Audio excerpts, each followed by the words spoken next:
Bukod sa wala na kayong oras, pagka 2028 na, ubus na yung pang-diskarte. Ang mga indikasyon, hana, talagang wala na sa hulog yung gustong mangyari ng mga prosecutors. Ibinunyad ng kilalang abogado na si Attorney Ferdinand Topacio na kabadong-kabado na di umano ang kampo ni Luistro dahil naubusan na sila ng diskarte kung paano tuluyang matanggal sa pwesto si Vice President Sara Duterte. Bukod sa isang taong mahigit na lamang ay presidential election na at kung hindi nila tuluyang ma-impeach ang pangalawang pangulo ay paniguradong may kalalagyan ng mga buhaya sa pamahalaan at ang grupo ni Luistro na napabalitang tumanggap ng male-maletang pera mula kay Zaldico.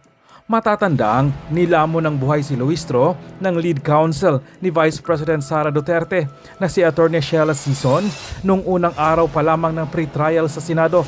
Kaya naman, ayon pa nga sa balita, ay saglit na lamang nagpapakita si Luistro at ang kanyang mga kasama sa prosecution panel at inaasa na lamang nila sa mga private lawyers ang kanilang depensa dahil alam nilang mangangamote sila sa mga abogado ni Vice President Sara Duterte. Pa rin ang kontrobersya mula dito sa impeachment kung saan eto napakaganda with the kind permission of our kompanyero Paulo Panelo na eto magaling tong si Paulo Panelo mana sa kanyang ama, nakasamahan din natin dito sa SMNI. Talaga? Na si Attorney Sal Panelo. Ayun. Yan.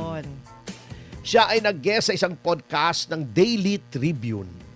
Isang pahayagan kung saan ako sumusulat. At tinalakay niya po, napakaganda ng kanyang pagtalakay doon sa mga issue tungkol sa mga ibinabatong paratang laban kay Vice President Sara Duterte.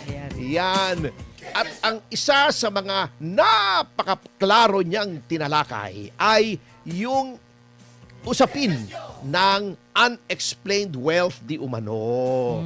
Yan. At ang unang-unang in-emphasize niya, eto kasing mga prosecutors noong nasa Quadcom sila at noong dinidinig nila yung probable cause.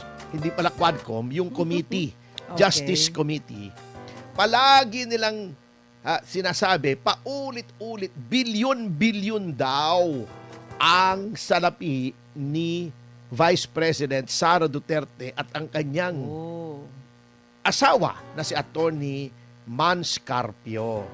Unang-una, kinlaro na po yan ng bangko. Sinabi na ng Bank of the Philippine Islands, mga bossing, mali po. Nagkaroon ng computer error. Yung sinasabi nyong 2 bilyon o B. 2 milyon lang po yun. Oy, grabe. Oo, yan. Grabing Nagkamali pagkakamali po yan. ang DPI. At inamin naman. At talaga naman nagkakamali. Oo. Paminsan-minsan. Kumbaga ay tao lang. Yes. Pero hindi natin pwedeng sabihing tao lang kasi computer So, computer lang. Hindi, nagkakamali talaga, sir. Hindi Oo. perfect ang computer. Kahit Oo. maliliit na mga depositor, naloloko din sila. Oo, minsan bigla na lang magpapanik ka, nawawala yung deposito mo. Ayun ang nangyayari sa'yo. Anyway, eto ang problema. Ang lakas nilang sumigaw nung akala nila bilyon. Kala nila totoo. Kinorek na milyon, hindi naman nila kinorek ang sarili nila kasi mentally dishonest nga Ayun. Etong iba na nasa House of Representatives Justice Committee. Opo. Yung mga nagsagawa ng mini trial daw na wala naman sa konstitusyon doon sa House of Representatives. Hindi lang mentally dishonest, yung iba, ang papangit pa. Pero wala na tayong magagawa ron Ganun na talaga ang ibinigay sa kanila. Ng tadhana na pagmumuka, Anyway, pangalawa, sabi ni Attorney Paulo Duterte tuloy, Panelo. Panelo. Yes. Nagkamali-mali na ako. Bad comparison. Okay. Hindi naman. Okay Wala naman. naman. Kakampi naman natin pareho yan. Okay. Sige Anyway, po. sabi niya, hindi mo talaga malalaman doon sa kinuhang report ng AMLAC. Kasi ang tinignan nyo lang doon, yung mga covered transaction. Ayun. Yung 500,000 above, ang sabi niya. So, hindi natin alam kasi, alam nyo, eto po yan kasi akala ng mga tao, yung report na yon lahat naka-report. Withdrawal at deposito. Hindi po. Ganito po kasi yan ang naka-report sa AMLAC. Dalawa po yan under the Anti-Money Laundering Act. Covered transaction, automatic po yan. 500,000 pataas. Covered Yes. transaction yan. Anong ibig sabihin covered transaction? Whether you like it or not, papasok sa system yan, ire-report yan sa Anti-Money Laundering Council o Ayun. AMLAC. Okay. Meron namang sinasabing suspicious transaction. Yan ang suspicious transaction report. Opo. Kahit hindi 500,000, let's say 150,000 lamang o 200,000, pero kahina-hinala, di ba? Opo. Ay i-report din po yan. Yan ang discretionary sa bangko. Ang bangko nagdedetermine na, kahina-hinala ito, i-report natin sa AMLAC. Yan. Ngayon, pag hindi covered transaction, okay, at hindi suspicious transaction, hindi po nire-report. O let's say, pumasok 600,000. Okay. Okay. Parang ako, yung bank account noong Borracho Films. Akala mo, ang laki-laki ng papasok, kita, di ba? Opo. Pero hindi mo alam, ikakalat mo yun. May mga bayarin, halimbawa pumasok, let's say na lang 1M.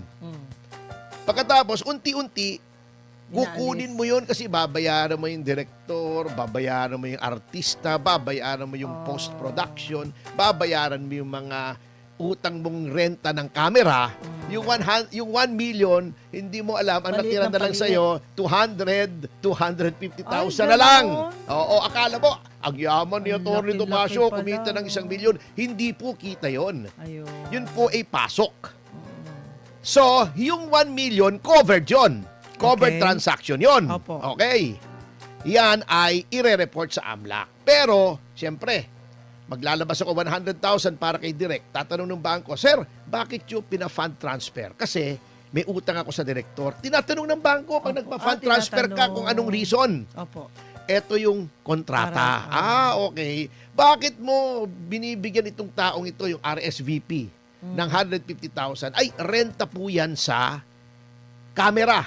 Yan. Gamit. Sa yung camera truck, yung mga tao. Kasi, siyempre, pag nagpaparenta yung mga camera rental ng camera, hindi naman mag-isa pupunta yung camera. May mga kasama yun. May kasama May rin tao yun. yun. May tao rin yun. Hindi lamang magdadala, ngunit mag-ooperate. Siyempre, kung ikaw may-ari nun, mahal yun eh. Opo. Siyempre, gusto mo yung sarili mong tao nag-ooperate. Oh, dahil Oo. silang ano nun eh. Sila nakakaalam may-ari. kung paano yun. Binabayaran din po yun, cargo rin yun ng producer.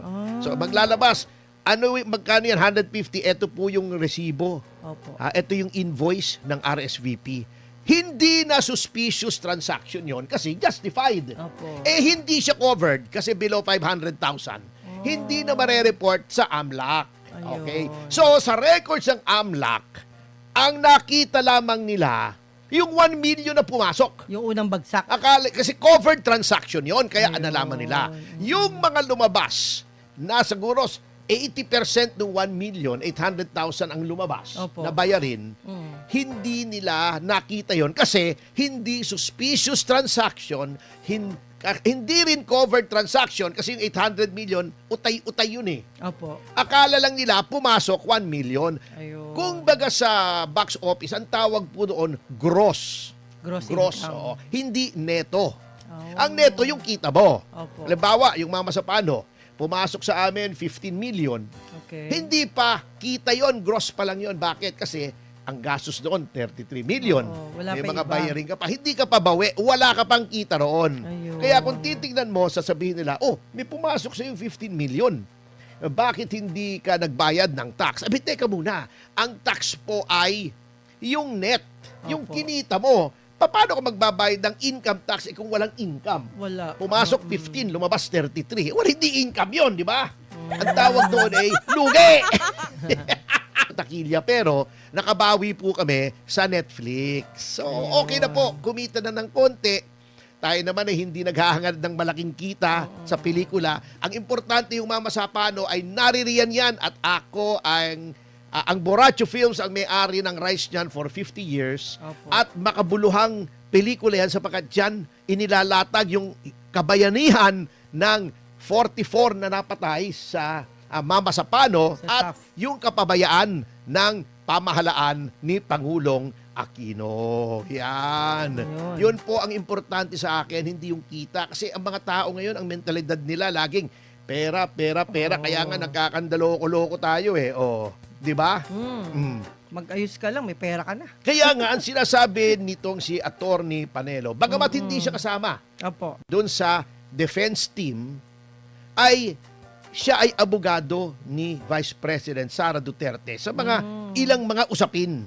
Opo. At nakita naman po natin kung gaano kahusay nagagampanan ni Attorney Paulo Panelo ang kanyang katungkulan. So, Ayun. yan po. Happy 1,000 live viewers po. Maraming salamat po thank sa you. inyong lahat. Oo. Yan. Alam nyo, yan ang sinasabi ko kasi, huwag kayo magpapaniwala doon sa ibang mga house prosecutors na kaya ganito, Agad-agad, ganon, oo. nagja-jump to conclusion. Siyempre, ang ginagawa po kasi nitong mga house prosecutors, sad to say, ay yung playbook o yung ginawa nila na nagawa nila dati kay Chief Justice Corona na pinalabas nila ang daming kinita ng tao.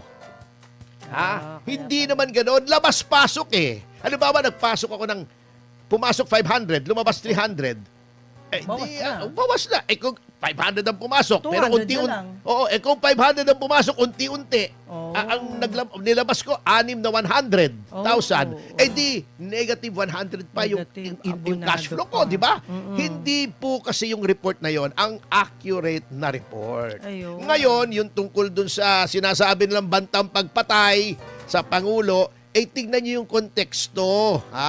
In-explain na po yan eh. Isang araw i-explain natin yan. Komplikado yan. Oo. Yung threats. Di ba sabi niya, pag may nangyari sa kanya, ganito, ganito. Meron ba namang banta eh? Conditional. Sasabihin. Oo. Kengkoy naman eh. Oo. Ngunit Parang yun... blatter yan, attorney, di ba? Oo. Halimbawa, merong ano sa'yo, nanakot sa'yo. Binlater mo para alam nila kung sinong titira sa'yo. Oo, yes. Ganun yun. Oo, maaring ganun yun. Pwede yun. Protection yun. Pwede yun. Kaya nga, titignan yung konteksto, di Opo. ba? Mm. Hindi mo alam kung paano eh, di ba? Opo, yun. Kaya nga, eto, si Attorney Panelo ay nananalig na kapag nakita ng mga senators, judges, yung ebidensya ay mapapawalang sala si Vice President Sara Duterte. At alam yan ng prosecution na mahina ang kanilang kaso. Bakit ko nasabi yan? Hindi to haka-haka ha. Bakit po? Hindi to haka-haka burn in love. Haka-haka burn in love. Alam niyo yun? Elvis Presley yun. Elvis Presley yun. Okay. At ito po kasi ay unang-una, number one. Okay. Unang-una na, number one pa. No? Ang translation eh. No? Ayos yun ah. Okay. Oh, happy 1.1K Wow! live viewers. Thank Maraming you. salamat mga Thank you, kasama. guys. Oo, anyway, babalik tayo rin sa topic. Bakit? Unang-una, humingi sila ng karapatan Opo. o privilege na magbigay ng mga surprise witnesses. Ibig sabihin, ang surprise witnesses to na hindi nakatala doon sa pre-trial brief nila. Kasi ang pre-trial, sasabihin mo, sino-sino bang witnesses mo? That is to prevent surprise doon sa other party. Pero sabi nila, baka makahanap pa kami ng witness o witnesses Ayun. habang naghihiring. Anong konklusyon? Hanggang ngayon, naghahanap pa kayo ng ebidensya. O, di ba? Hanggang ngayon, hindi pa kayo sigurado. Wala Hindi eh. pa tapos. O, number 2, yung sinasabi ni De Lima. Yung magandang babae. Opo. Oo, ha? Na gusto nyo bumalik at magpasampi na pa ng mga dokumento. Tapos na nga. Ang haba-haba na nga yung mini-trial nyo na wala naman sa batas. Ngayon, babalik ka. Magpapasampi na ka na naman. Tapos na po, ha? Madam De Lima. kahit itanong nyo pa kay Jonel, tapos na yung oras para kayo ay magsampi na. Final nyo na eh! Ngayon pa ba kayo magsasampi na? Ano ba naman yan? Wala nang katapusan yan. Kung gusto nyo, iurong nyo, magpa-impeach ulit kayo. Hindi nyo naman kaya. Kasi panibagong diskartihan na naman yan. Panibagong maleta na naman yan, ha? Di ba? Kaya ayaw niya. It's now or never dito eh. Bukod sa wala na kayong oras, magti-2028 na. Wala na, ubus na. Yung pang-diskarte, ha? Kung alam nyo, ibig naming sabihin. Okay. Yun ang mga indikasyon. Na talagang wala na sa hulog yung gustong mangyari ng mga prosecutors. Bukod sa wala rin sa hulog ang pagmumukha ng iba sa kanila. Mukhang nahulog nga eh. Mukhang nahulog at nauna yung mukha ng iba. Hindi ko nasasabihin, hindi ko sinasabing sinuwistro, ha? Wala akong sinasabing gano'n, ha? Wala. Hindi ko sinasabing sikapunan, ha? Wala akong sinasabing yun, ha? Kayo, ha? Hindi ko sinasabing si Dilima, ha? Wala akong sinasabing si Dilima yun, ha? Baka magalit na naman kayo sa akin. Yun ang problema. Mahina ang ebidensya. Kaya, Manang Juvie, alam mo kung anong pinipilit nilang gawin. Ano po? Pinipilit nila na dahil daw nakakulong si Jinggoy Estrada at dahil daw nagtatago si Senator De La Rosa, yung 16 daw na nakalagay sa saligang batas, hindi na daw 16 yun, 15 na. Baka pwede pa daw 14. Yung two-thirds. Yan ang dinidiskarte nila at yan ang bine-brainwash nila ang mga taong bayan sa pamamagitan ng mga propagandist nila na mga abogado daw pero bias naman, pinipilipit mga barkada ni paring Ben Dalo, na pinipilipit yung nakalagay sa ating saligang batas para masunod yung kanilang kagustuhan sapagkat alam nila na mahihirapan sila sa pagkuha ng 16 votes. Hindi lamang dahil popular si Vice President Sara Duterte, kundi dahil napakanipis ng ebidensya. Kung anong kapal ng pagmumuka ng ilang mga House prosecutors, yun din ang nipis ng ebidensya. Bomalabs yan, bomalabs. Kaya pinipilit nila. Ngunit, tama po ba? Pag-aralan natin Sige po. ang konstitusyon. Nakalagay sa konstitusyon, unang-una. Hindi ko nalalagay yung mga article, chuchu-chuchu. Hindi naman po tayo nagle-lecture ng batas dito. Opo. Baka mabagot kayo sa akin. Unang-una, anong nakalagay sa konstitusyon? Sa Article 6. Sabi ko, hindi ako magsisitas. Nagsitas Tapos din. nagsitas Hindi ka pa rin. napigil. Okay. Ang Senado ay binubuo ng 24 na miyembro. Miyembro! Yes. Okay. Ayon sa batas, sino-sinong miyembro ng Senado? Yung 12 na na-elect 3 years ago, di ba? Kasi 6 years ang term. Opo. Pinakamaraming boto, pinakamaraming boto at dideklara ng COMELEC, members yun. So 12. Yes. After 3 years, meron na namang ihahalal na 12. Dineklara ng COMELEC, 24. Okay. Kalahati niya nagpapalit every 3 years. Yan ang disenyo okay. ng ating konstitusyon. Ayun, maliwanag yun. Maliwanag. Okay.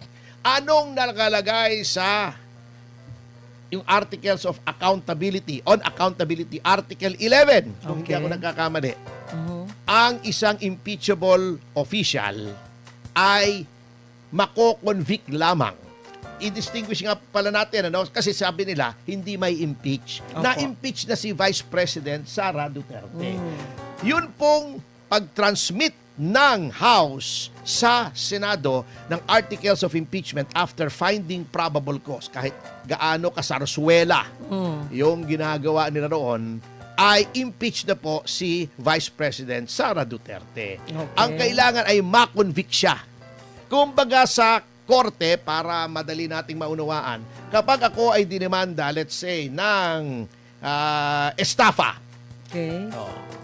O halimbawa, kung ano mang krimen. Okay. At sabi ng piskal, may probable cause, isasampay information sa court, akusado na ako. Pero hindi pa ako convicted, lilitisin pa. Ito Opo. yung paglilitis ng Senado sitting as an impeachment court. Okay? Ayun. Sabi ng konstitusyon, ang conviction ay all the members of the Senate. Okay. All the members. Ibig sabihin, 2/3 ng all the members sa 24 ay 16. Ngayon may sinasabi sila, nagtatago si Senator Bato. Ha? Teka muna. Oo, nagtatago siya. Hindi siya maka-attend kasi tinatakot nyo eh. Hinahabol nyo eh. Sinasabi nyo may warrant. Kahit ang opinyon ng marami ay hindi valid yung ICC warrant dito. Yes. Sige, balasubasin nyo na ang soberanya ng Pilipinas para makaharas lang kayo ng kalaban sa politika. Nagtatago. Siya ba ay hindi na miyembro ng Senado? Miyembro pa rin. Miyembro! Si Jinggoy ba ikinulong dahil sa kasong plunder? By the way, bilib po tayo, saludo tayo. Oo, Kay Jinggoy may Estrada. dignidad yan, kahit Hindi paano. nagpatakot, hindi Yes. nagpatinag, hindi umatras. Tama. Alam nyo, lalong lumaki ang paghanga ko kay Jinggoy Jinggoy Estrada. Estrada. Anyway, babalik tayo sa diskusyon. Okay. Okay, sinabi na, suspendido. Kapag ikaw ay suspendido, hindi mo magawa yung mga katungkulan mo bilang senador. Ikaw ba itanggal sa pagkasenador? Hindi. Di 24 pa rin ang member. Yes, 16 oo. pa rin. Yun. Okay. Oy, happy 1.5 thousand 1.5. Hi! live viewers sa DZR YouTube channel. Yun. Okay, maraming Yan. salamat Thank po you, sa inyo. guys. Anyway, okay. Di ba? Ilan pa rin ang miyembro? 24. Okay. May namatay ba? Wala. Oo, although may mga senador na gusto nung mga ibang tao mamatay na. Wag naman po. Wag naman. Kahit busit na kayo Bad sa pagbubuka, halimbawa ni Lacson, wag nyo namang naisi na mamatay. Wag. Hindi po tama yun. Bad yun. Wag. Busit na kayo sa pagbubuka ni Rizzo Ontiveros. Wag nyo namang naisi Wow. mamatay. Wag Bad po. yun. Hindi po Sige, tama sige. yun. Hindi mga Kristiyano yun. Anyway, Opo. bumalik na tayo rito sa ating diskusyon. Ano? Okay. Oo. Sige, di 24, Oh. 16 pa rin. Ang kailangan. Oo, kahit Oh. absent. Okay.